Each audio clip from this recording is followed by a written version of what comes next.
So this is going to be a quick overview of the debugger tool that's built into Eclipse. So this can be a really invaluable tool for you to help find and understand flaws in your code.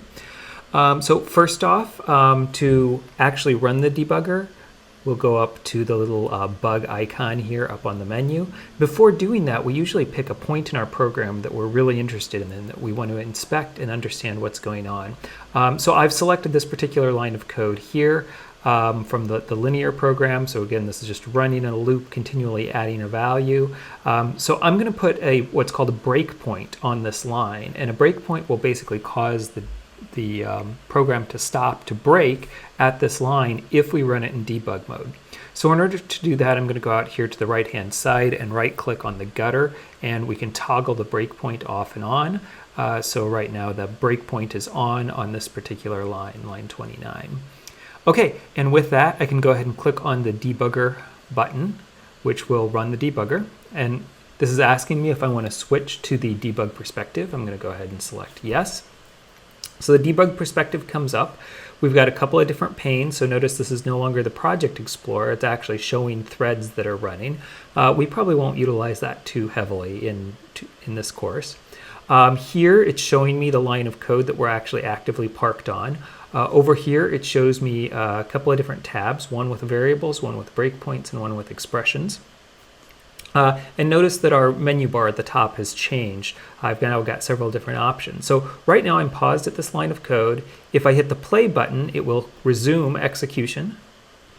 And it stops again at this line of code. So that's where my breakpoint is. It's going to continually stop at that line. If I hover over a variable, it'll tell me what its value is. I can also inspect things over here in the variables pane. So right now I'm in the context of this run method, which is in an object. So the object has a this variable, and I can expand the this variable and see that this object has a value n. It has a ticker, which is an object, and I can expand that and see that it contains a tick count. And I can also see that this object has value. So that's it for the this object. There's also a local variable called I, and I can see that currently I is 1. Remember, I hit the resume button and I executed through this one more time. Now, if I want to get a really fine-grained understanding of what's going on as my program executes, I can use the options up here. So this first one, if I hover over it, it says step into. The one next to it says step over. And the third one says step return. So these kind of control the flow of the program. Step into is the finest grained one here. So if I click on this, it'll execute the line of code I'm on. And if the line of code is something like a method call, like ticker.tick, it's not going to step entirely over that. It's going to go inside and show me the details of that particular method. So ticker.tick is just adding 1 to the tick count. So if I step one more time, it will step out of that method and return back to my run method.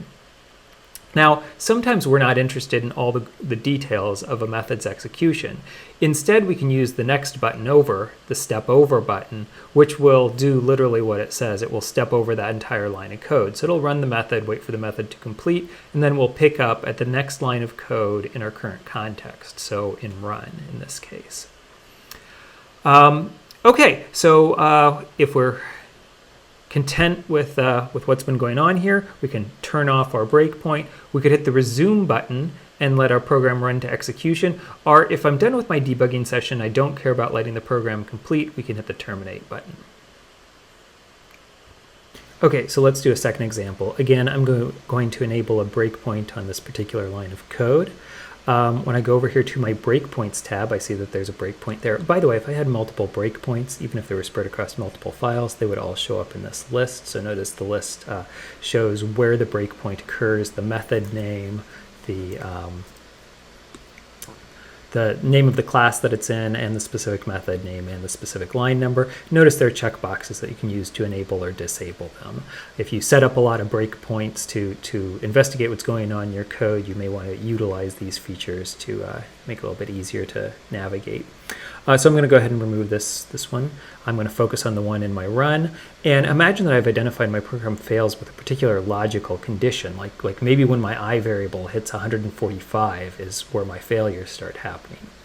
So I could try and pinpoint when my breakpoint occurs by using the options down here. So in this case, I know a particular logic condition that I'm interested in. So when I is equal to 145 will cause it to break. Okay, so right now my program isn't running. I'm going to go ahead and click on the debug button to cause it to run. And it stopped when I is equal to 145. Okay, finally, when we're all done and we want to go back to editing our Java project, we can go up to the window menu, we can change our perspective, and we can change to the Java perspective. We're currently in the Java debug perspective. So this will restore the overall structure of the Eclipse editor back to our normal point of view for Java development.